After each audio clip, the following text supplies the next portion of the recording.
Guys, আমি যেতে যেতে দেখছিলাম আমার ঘরের সামনে এরকম একটা ছোট পাড়া একটা জিনিস যাচ্ছে। এটা কি জিনিস আমি বুঝতে পারছি না গাইস। তোমরা যদি কেউ জেনে থাকো গাইস তাহলে এটা কমেন্ট করে জানাও কি আছে।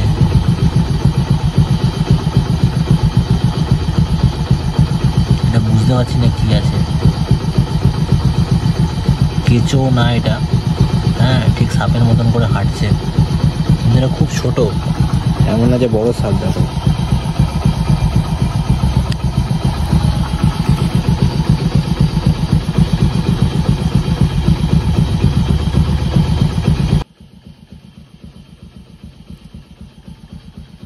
এত জোরে তো যায় না, কেঁচো কেঁচো হলে কি এত জোরে যাবে?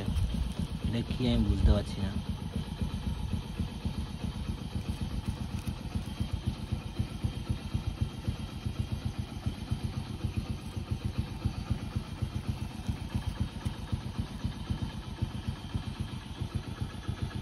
গাড়ির লাইটটা দিকে নিয়ে আসি।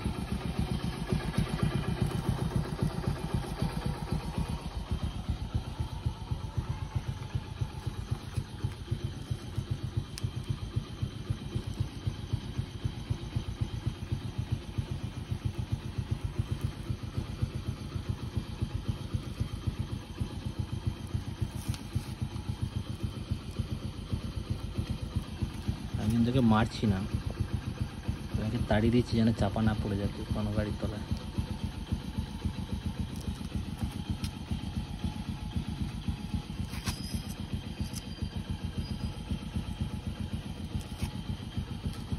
গাইস তোমরা কমেন্ট করে জানাও এটা কি জিনিস, আমি তো বুঝতে পারছি না এটা কি, এটা কি বলে, কি নাম এটার।